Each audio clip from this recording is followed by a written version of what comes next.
La TVT au cœur de l'information.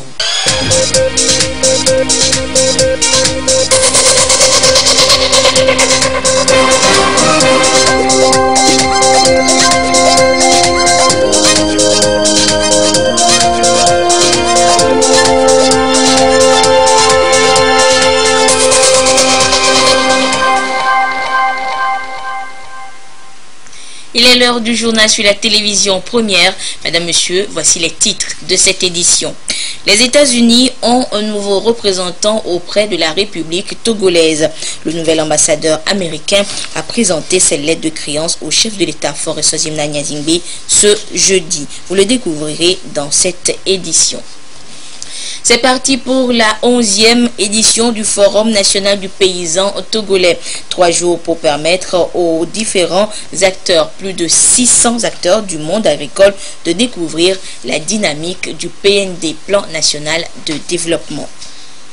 Et puis depuis ce jeudi, les populations de Kpenjal Ouest et Oti de 2 à 29 ans sont appelées à se faire vacciner contre la méningite. Une idée du gouvernement togolais pour venir ainsi à bout de cette maladie dans notre pays. Les échos dans ce journal. Voilà donc pour les titres. Madame, Monsieur, bonsoir. Le nouvel ambassadeur des États-Unis accrédité au Togo, Eric William Stromae, a présenté ses lettres de créance ce matin au chef de l'État Faure Eswazimna Nyazingbe. Eric William Stromae, qui succède ainsi à David Gilmour, a promis œuvrer pour le renforcement des liens d'amitié et de coopération historique entre les États-Unis et le Togo. Le compte-rendu de la cérémonie avec Arnaud Kili. Eric William Stromae, diplomate de carrière, est le nouvel ambassadeur des États-Unis accrédité au Togo. À la présidence de la République, il a eu droit aux honneurs dus à son rang.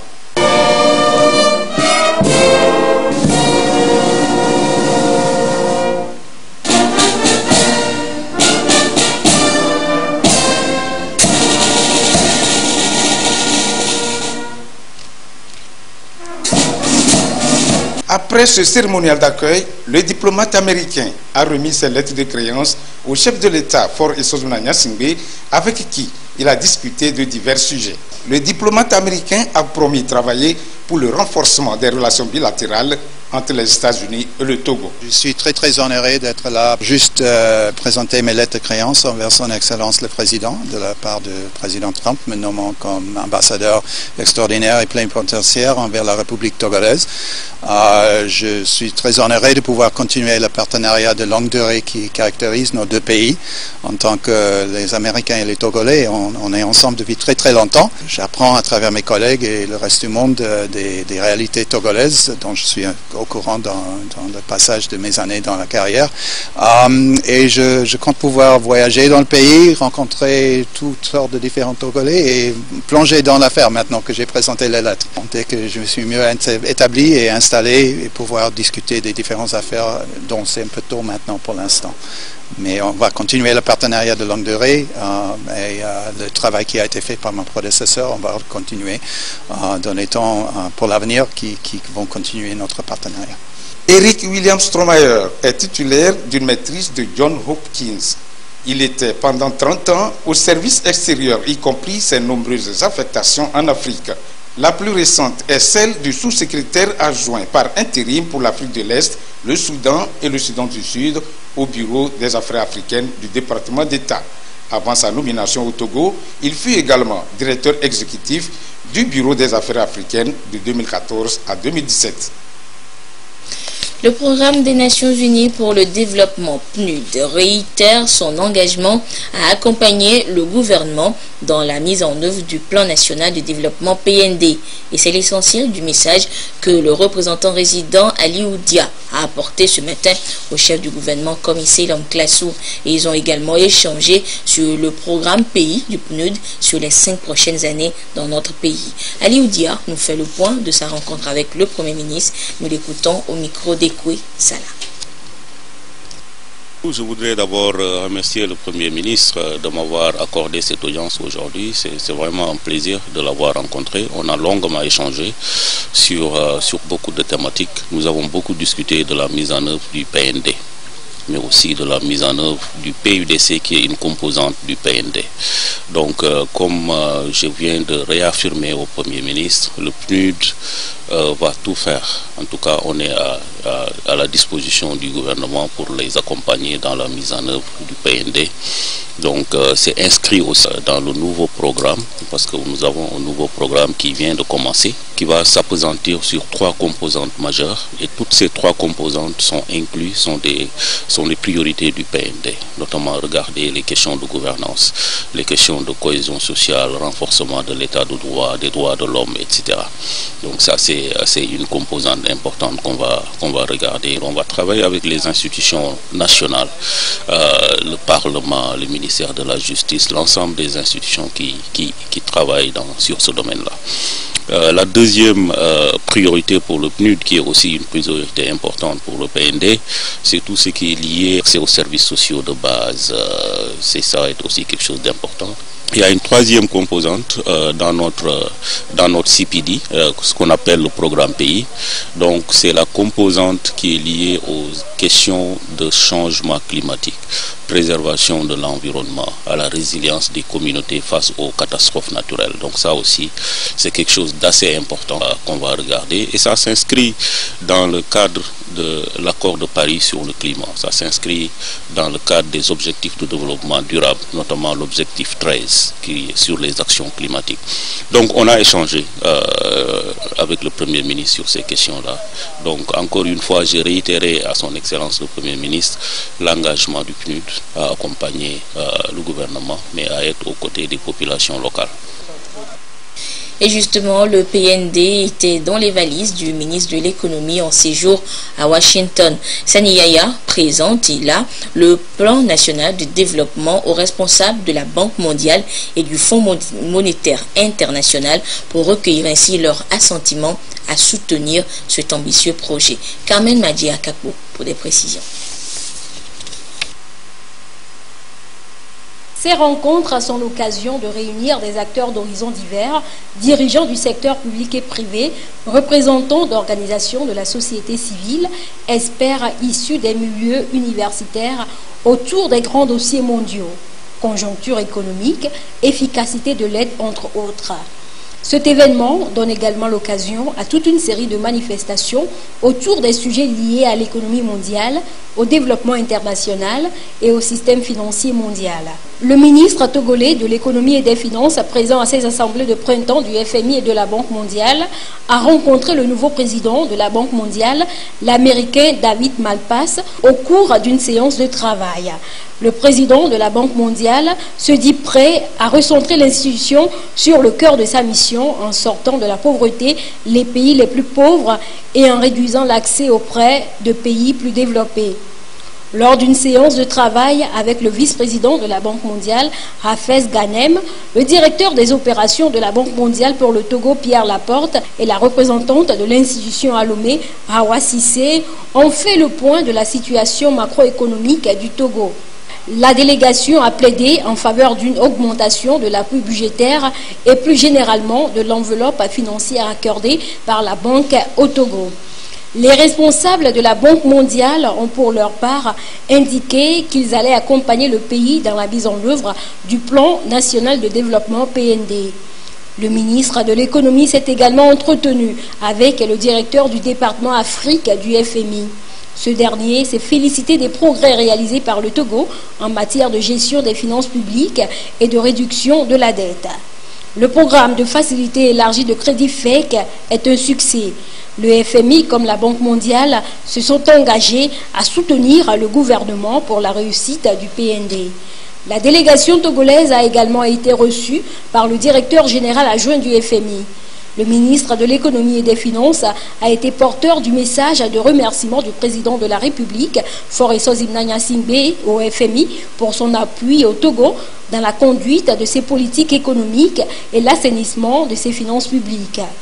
Le ministre Sani Yaya a rappelé la stabilité du cadre macroéconomique du Togo, la maîtrise de l'inflation à moins de 2%, la réduction du déficit budgétaire et la révision à la hausse du taux de croissance à 4,9% en 2018 et 5,1% en 2019.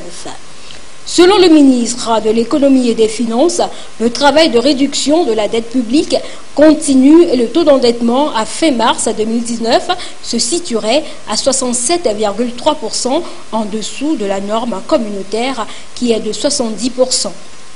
Le ministre Sani Yaya a également parlé du désengagement de l'État du secteur financier, privatisation de la BTCI et de l'UTB et la volonté réaffirmée du chef de l'État pour l'aboutissement de ce chantier.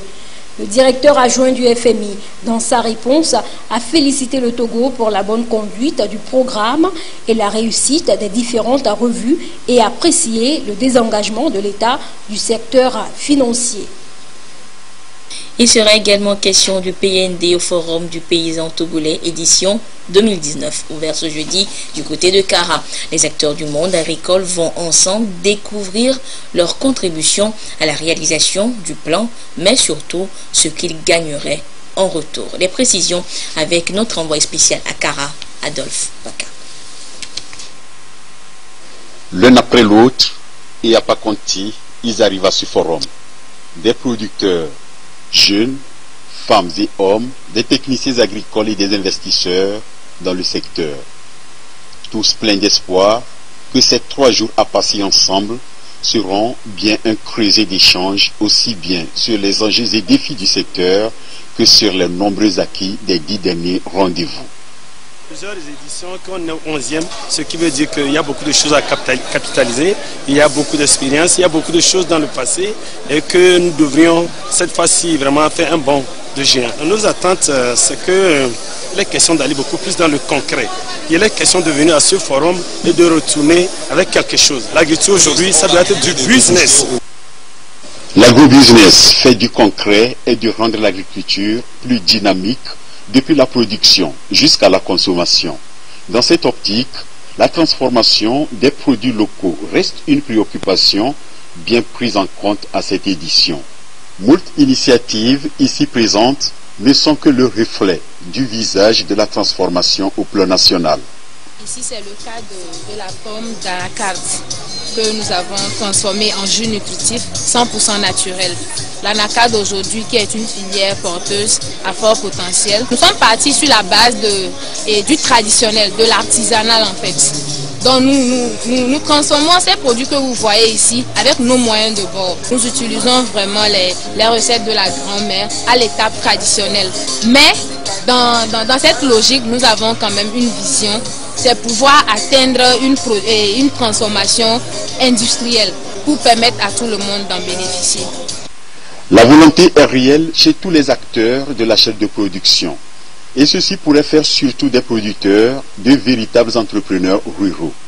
Le thème de cette édition en est évocateur, les pôles de transformations agricoles pour valoriser les potentialités au Togo, une nouvelle vision traduite par le PLD.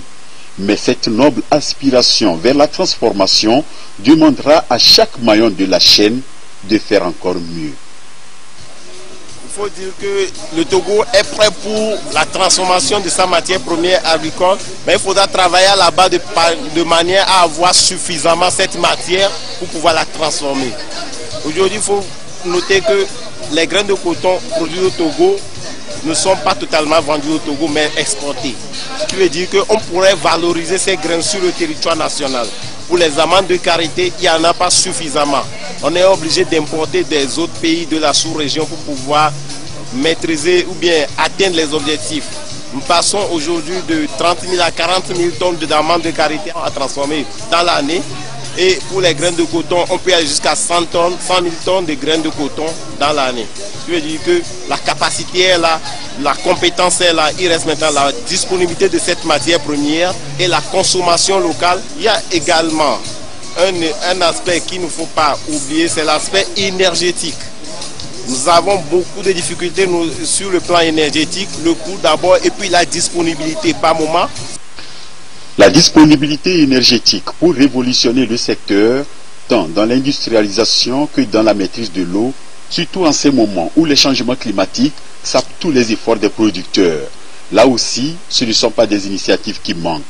Ares Togo, spécialisé dans l'énergie solaire, propose à ce forum son système paysan de pompage d'eau.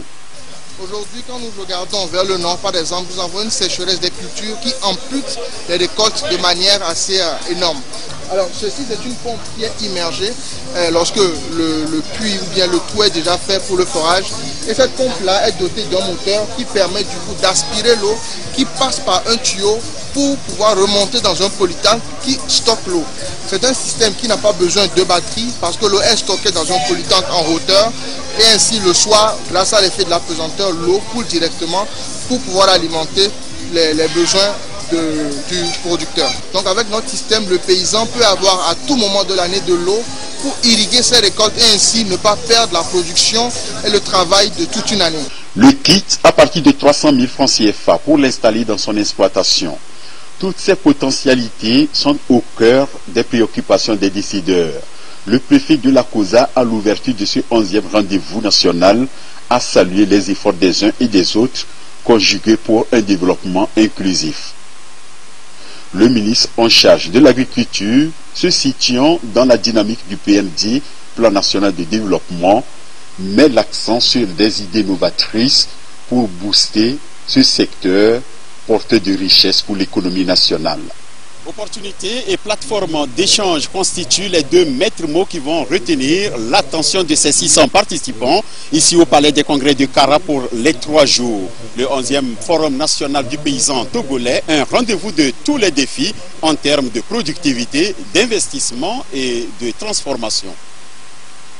Merci Adolphe Bakar. Et pour susciter l'adhésion des agriculteurs au PND, il faut nécessairement le leur expliquer. Mission que s'est donc assigné le patron de ce département, le ministre Noël Bataka, en charge de l'agriculture. Les précisions avec Nestor Mozo. L'axe 2 du plan national de développement porte sur le développement des pôles de transformation agricole et d'industrie manufacturière et extractive. La mise en place de l'agropole pilote du bassin de la rivière Kara s'arrime à cet axe. Le ministre de l'Agriculture, de la Production animale et halieutique a sillonné avec une délégation les préfectures de la région de la Kara pour rencontrer les producteurs et les autres acteurs de développement pour échanger sur les activités contenues dans cet axe 2 du PND et dans l'agropole. Après le lancement le 4 mars dernier du plan national de développement par le chef de l'État, il est de bon ton de venir sur le terrain expliquer à l'ensemble des populations les activités concrètes qui vont être mises en œuvre dans le cadre de ce PND. Le premier facteur de développement de l'agriculture, c'est le facteur terre. Et pour cela, nous avons échangé avec les chefs, avec les producteurs sur les modalités d'exploitation, d'organisation sur leurs espaces pour développer une agriculture moderne, mécanisée, afin d'émerger dans la transformation du secteur agricole par la petite paysannerie, par des approches de développement beaucoup plus modernes dans les pratiques agricoles. Dans toutes les préfectures parcourues, les échanges ont tourné spécifiquement sur les opportunités d'emploi. Les producteurs ont bien compris le message. Le travail du riz, c'est surtout nous les femmes. Soja, c'est nous les femmes. Mais on peut profiter beaucoup dedans. Ce qui m'a intéressé, c'est surtout la transformation des matières premières.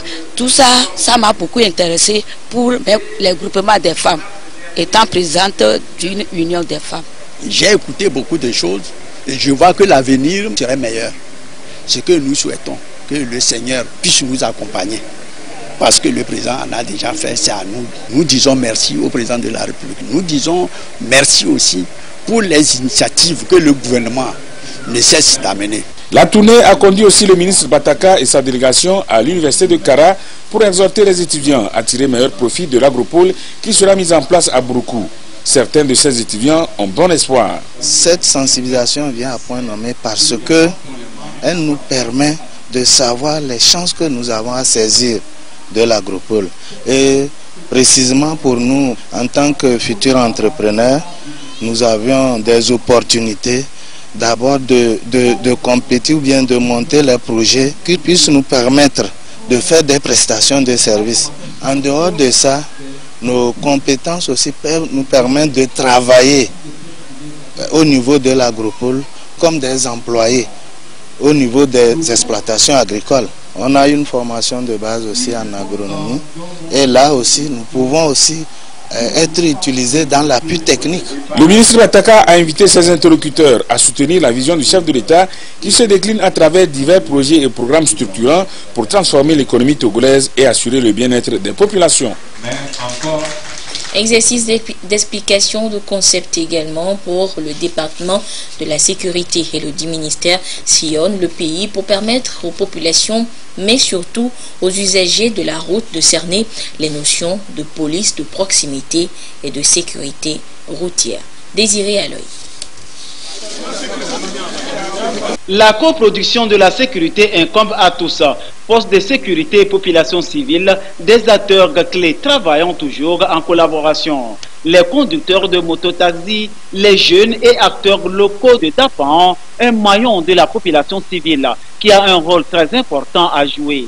Cible de cette rencontre, échange avec les forces de sécurité pour définir des rapports de service de police avec les populations et aller vers la coproduction de la sécurité. Le concept de la police de proximité et la sécurité routière, une préoccupation. La coproduction de sécurité consiste à appuyer les forces de sécurité dans leur travail. Les conducteurs de taxi-moto, vous n'êtes pas sans savoir qu'ils sont toujours sur le terrain. Pour mieux lutter contre la délinquance, la criminalité sous cette forme, il faut que les forces de sécurité soient appuyées par d'autres acteurs, notamment les conducteurs de taxi-moto. Les conducteurs de taxi-moto nous intéressent en ce sens qu'il y a eu beaucoup d'accidents les années passées. Les accidents sont toujours vécus sur nos routes. Et malheureusement, cela fait des victimes. Et nous allons, avec la direction de la sécurité routière qui est présente lors de cet atelier, échanger sur les mesures élémentaires de sécurité qui pourront aider nos frères conducteurs de taxi-moto à éviter les accidents qui sont dommageables pour nos populations. C'est une nouvelle approche sécuritaire qui se formalise avec les acteurs à la base de manière à rétablir la confiance entre les forces de sécurité et les populations civiles. Aujourd'hui, le civil, ce n'est plus comme d'antan parce que nous flottons à tout moment. Il nous parle de la sécurité et nous devrons aussi œuvrer pour que cette sécurité aille de l'avant. En tant que conducteur de taxi-moto, nous devrons d'abord respecter la prévention routière, le port de casque et le respect de l'autorité, le respect de la sécurité.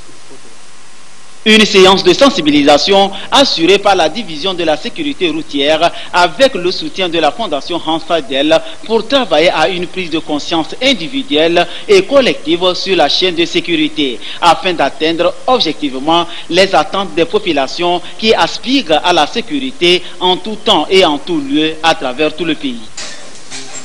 Et ce communiqué du ministre en charge de la sécurité pour poursuivre cette édition.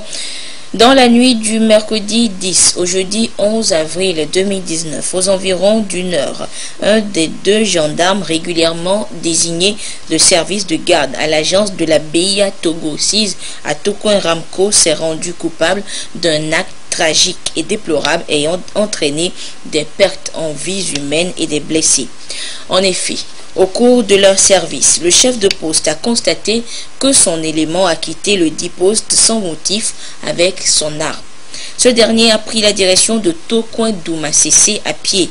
Dans le but de le ramener au poste, le chef l'a poursuivi à dos d'un taxi-moto.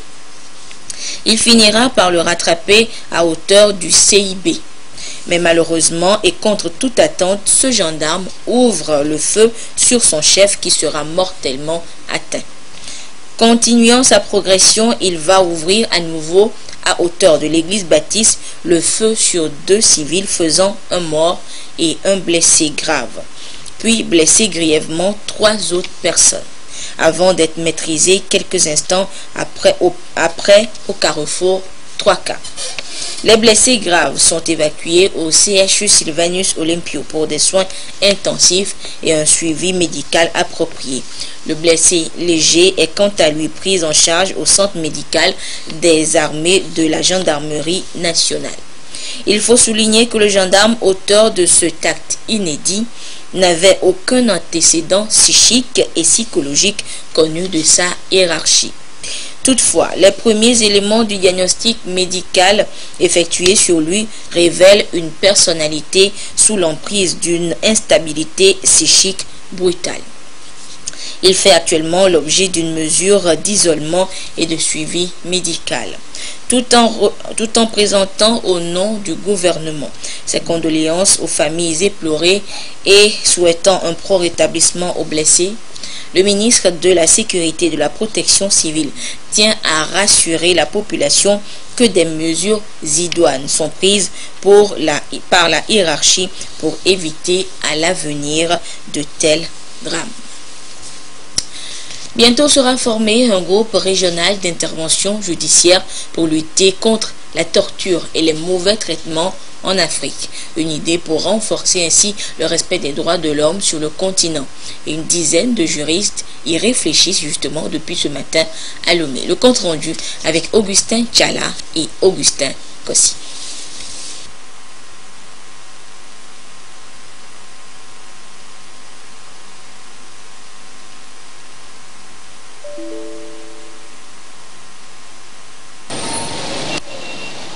Parmi les atteintes à la dignité humaine, la torture et les mauvais traitements sont les plus décriés partout à travers le monde. En Afrique, ces pratiques ont cours malgré l'existence d'un cadre juridique et institutionnel renforcé pour lutter contre. Les organisations de la société civile et des organismes en charge de la protection des droits humains veillent au grain en définissant un espace régional d'intervention judiciaire contre la torture et les traitements inhumains. Ce sont des enjeux contemporains qui parfois facilitent ou rendent possible la justification de la continuité de la torture.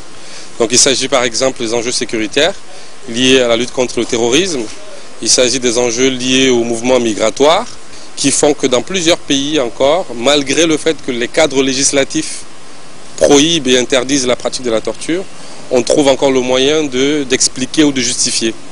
Alors cela nous a conduit à rassembler autour d'une table parmi les brillants avocats africains qui plaident et luttent contre la torture dans les tribunaux pour analyser ces nouveaux enjeux et proposer de nouvelles stratégies innovantes pour mieux répondre à ces défis-là. À Lomé, il est question d'agir en amont en permettant au pays de mettre en place des mécanismes de prévention et de lutte contre le phénomène. Et puisqu'il s'agit d'une question globale, la réponse se doit être régionale. Une synergie d'action entre les professionnels de droit venus d'une dizaine de pays d'Afrique est de mise.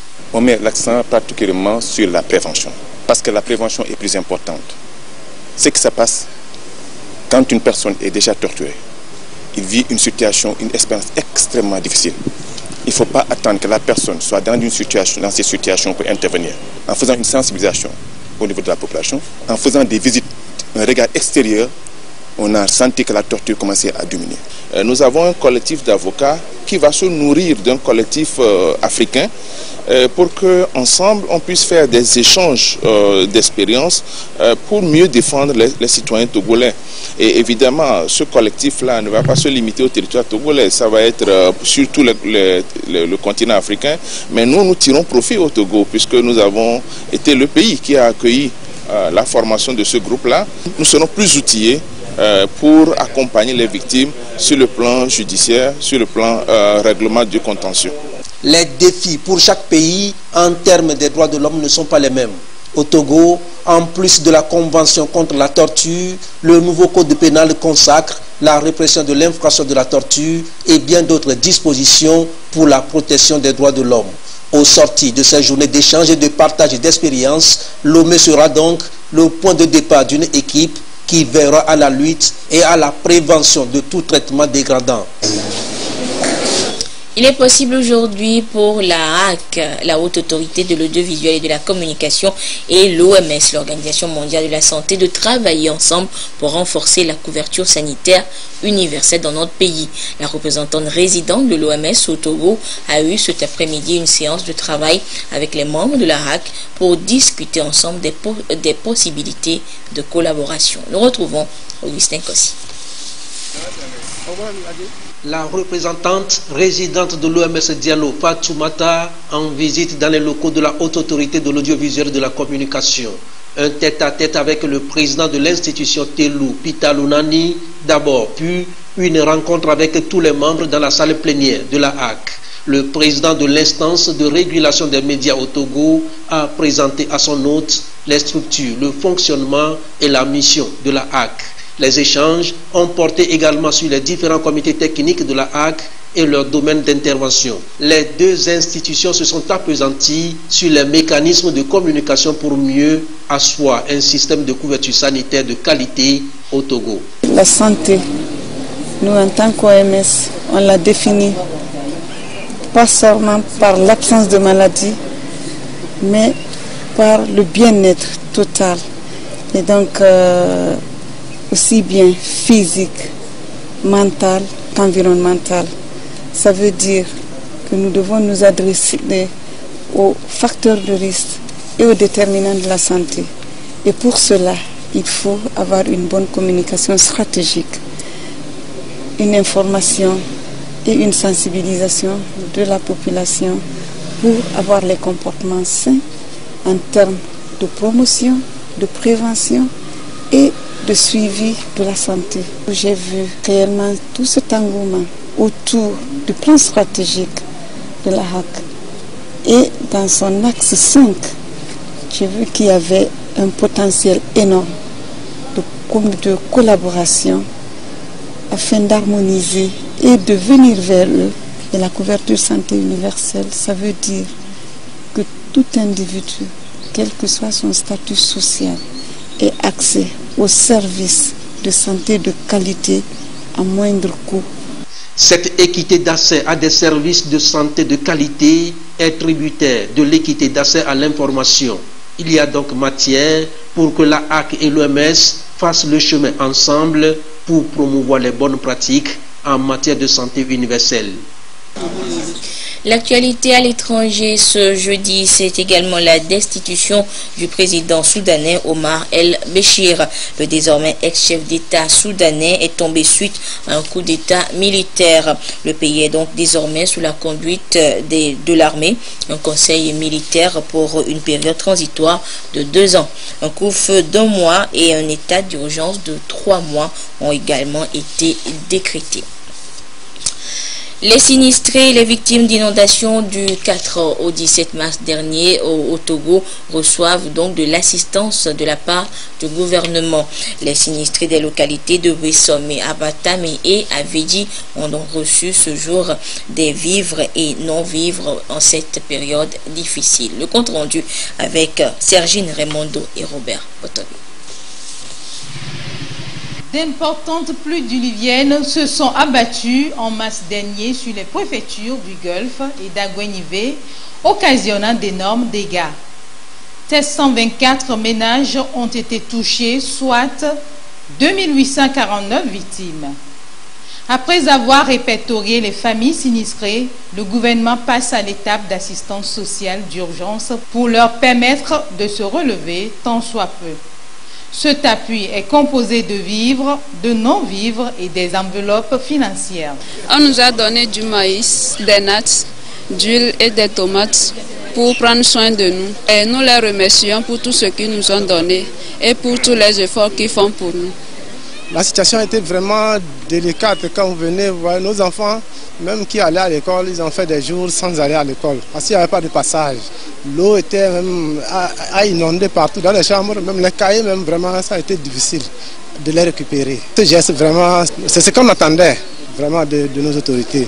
Le montant global de cette opération d'assistance se chiffre à 23 442 000 francs CFA, dont 14 millions pour les 320 ménages victimes du Grand Lomé.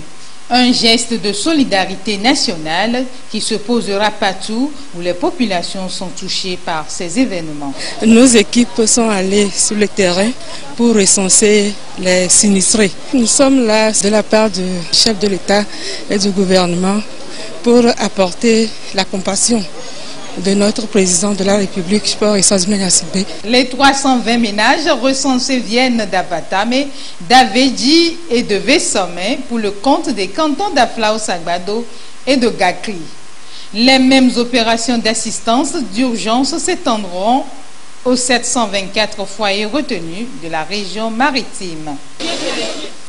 Le village d'enfants SOS a 40 ans. Il s'élève donc 40 ans d'existence au Togo.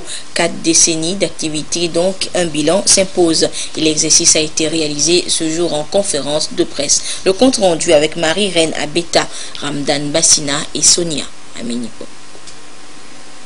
SOS Village d'enfants fête ses 40 ans d'existence au Togo. Occasion d'échanger avec les hommes de médias sur ses actions en faveur des enfants démunis dans le pays.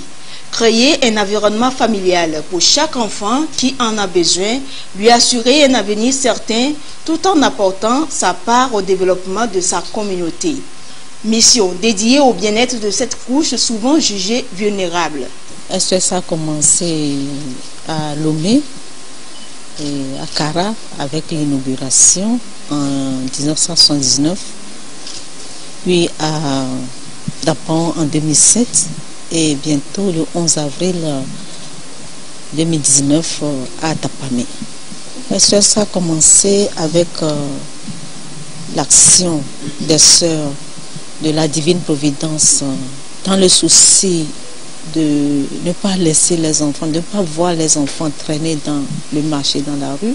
On doit faire ensemble que les Togolais également comprennent cette nécessité de cette prise en charge de qualité. Les familles doivent être à mesure de s'occuper de leurs enfants au lieu de voir les enfants dans la rue. Nous-mêmes, en tant que partenaires, on doit également soutenir ces efforts. La célébration sera marquée par une table ronde sur la mise en œuvre de lignes directrices de la structure, un concours de sketch et de poèmes. Une soirée des donateurs et une rencontre de réflexion sur le partenariat sont également prévues à cet effet. On annonce l'implantation d'une nouvelle structure de SOS Village d'enfants au bénéfice des populations d'Atakpami. Le ministre de la Culture, du Tourisme et des Loisirs porte à la connaissance des cinéastes togolais que la sélection nationale pour le festival Clap Ivoire 2019 aura lieu le 3 juillet 2019 à Lomé. Et à cet effet, il invite les cinéastes togolais désirant prendre part au festival cinématographique Clap Ivoire 2019 à Abidjan, Côte d'Ivoire, à déposer leur dossier de candidature à la direction nationale de la cinématographie au plus tard le 25 juin 2019 à 17 h. Pour tout renseignement, s'adresser à la Direction nationale de la cinématographie, 6 au 47 avenue des Nations Unies, au numéro de téléphone 00228 22 22 86 41 ou le 70 40 70 33. L'adresse email dirnat le DIRNATCINEMATG@yahoo.fr. Nous sommes jeudi et nous enchaînons en même temps avec le sport. Et pour ce deuxième rendez-vous du mois d'avril, nous sommes sur ce plateau avec Jean, Kofi et Dédi pour la page des sports. Jean, bonsoir. Bonsoir Anita. Jean, la 28e édition du Tour cycliste du Togo a connu sa deuxième étape ce jour. Effectivement, Anita, aujourd'hui a été courue dans la matinée la deuxième étape Langabou-Sokode, longue de 108 km. Et c'est le Burkinabé Diallo Sadou qui en est sorti vainqueur. Le film de la course avec Claude Ama. Transbordement de la caravane d'Atakpamé sur Langabou, soit 9 km. À Langabou, localité réputée dans la vente des ignames et des fromages communément appelés wagages, l'ambiance était relaxe. Signature des cyclistes pour confirmer leur présence. Contrôle du matériel. Échauffement des coureurs. Bref, tout était au point et le préfet de Blita, Batossi Boukari, n'avait qu'à donner le départ de la deuxième étape Langabou-Sokode, 108 km. Détendus, les 48 cyclistes roulent en peloton, tout en guettant la moindre faille de l'adversaire pour s'extirper du lot et tenter une échappée en vain. Sur le passage, les populations n'hésitaient pas à sortir en masse pour les encourager. Mais le peloton restera toujours groupé. Jusqu'au point intermédiaire de Sautebois, où le Burkinabé Paul Domont s'impose. La course est relancée. Le Béninois Sou Rémi en profite pour s'échapper, suivi de près par le Togolais Nyanou Ayejo, qui ne fera pas long feu dans sa tentative. Le Bénin non plus ne connaîtra pas meilleur sort. Une fois le Bénin rejoint, les cyclistes repartent en peloton. Mais à 5 km de l'arrivée, le Burkinabé Diallo Sedou et le Congolais Kamena Tiana se retrouvent seuls en tête. Le Burkinabé parviendra à brûler la politesse à son vis-à-vis et finit premier en 2h47 minutes 07 secondes avec une vitesse moyenne de 39 km/h. Une victoire qui relance donc les Burkinabés. Le capitaine m'a dit d'attaquer. Bon, comme j'étais hésité même, puis il m'a reparlé encore. Bon, j'ai attaqué, bon, quelqu'un ne m'a même pas regardé, bon, je suis parti. Bon, c'est comme ça. Bon. J'ai venu trouver le Congolais, non? Congolais. Oui, on est parti ensemble. Bon, à l'arrivée, bon, voilà, je suis apprécié, merci pour... C'est le... Parrain de cette seconde étape, Canal Plus a apprécié la course. Canal est là en fait avec la population togolaise depuis un bon bout de temps déjà, et nous ne pouvons pas être là sans en fait nous mêler de tout ce qui se passe dans sur le territoire. Donc c'est pour ça en fait aujourd'hui encore nous avons décidé d'être avec les cyclistes sur le tour. Outre le maillot jaune, Togocel toujours sur les épaules du français Barrett Jérémy, les autres cyclistes combatifs sont répartis avec les maillots Pils. Canal Plus, XXL, Napoléon. Sans oublier les écharpes, La Poste, GTA Assurance, Mon Savon, tout ceci à travers une sonorité musicale entretenue par DJ Mohab. Défalé Kanté, Défalé Kara sera la troisième étape.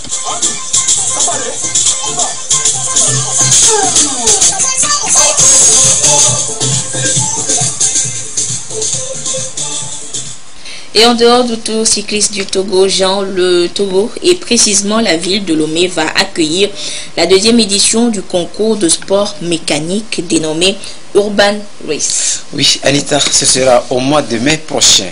Des compétiteurs issus de 4 pays de l'Afrique de l'Ouest vont rivaliser de techniques et de savoir-faire à travers ce concours mécanique. L'information a été révélée hier par l'association togolaise des sports mécaniques au cours d'une conférence de presse. Compte rendu à Flynn Johnson. À cette table, des responsables de l'association togolaise des sports mécaniques ATSM. Ils sont porteurs d'une nouvelle à l'endroit du public sportif, surtout des passionnés des sports automobiles, la tenue prochaine de la deuxième édition du concours dénommé Lomé Urban Race, une compétition qui fait la part belle aux véhicules, auto et moto notamment. Les concurrents viendront de 4 pays de la sous-région, le Ghana, le Burkina Faso, le Bénin et le Togo pays hôte. Il y aura une course sur 400 mètres. 400 mètres ou un quart de mile. C'est une distance, on va dire, que beaucoup de gens utilisent en course automobile dans le monde, surtout aux États-Unis. C'est une course qui nécessite essentiellement de la puissance. Et cette année, on a rajouté donc le Gymkhana, qui est donc un petit circuit, on va dire piégeux, qui est sur environ 800 mètres. Et c'est plus une question de dextérité et de pilotage. Le dimanche 5 mai 2019, la capitale togolaise, Lomé, sera donc l'épicentre des sports mécaniques en Afrique de l'Ouest. La nouveauté de cette deuxième édition, c'est la participation des taxis-motos ou Zémidjan. De nobles visions se cachent derrière l'initiative. Nous avons une vision à long terme qui pourrait aller jusqu'à la création d'une fédération. Et ce sera aussi une occasion de sensibiliser la population sur la sécurité routière pour montrer qu'on peut s'adonner à la passion des sports mécaniques et de la vitesse, mais dans un cadre donné. Donc nous avons une catégorie qui est dédiée aux Zémidjan, donc les taxis-motos comme au Togo, et qui pourront s'adonner avec des motos de petite cylindrée à une course sur un petit circuit. Premier du genre en Afrique de l'Ouest, le concept Lomé Urban Race fera vivre certainement aux amoureux de sensations fortes des moments inoubliables. Oui, Jean, une dernière information. Oui, ce sera tout pour ce soir. Le prochain rendez-vous sportif, c'est samedi dans Sport et Détente à partir de 13h45. Merci, Jean. Et on se retrouvera jeudi prochain, peut-être pour une autre page des sports, en attendant que Claude ne revienne. La direction générale de la compagnie énergie électrique du Togo CET informe son aimable clientèle que suite à une panne survenue ce jeudi 11 avril 2019 aux environs de 5 heures sur un ouvrage électrique au poste source de la CEB à Lomé-Port, la fourniture de l'énergie électrique a été interrompue dans les quartiers et zones suivantes.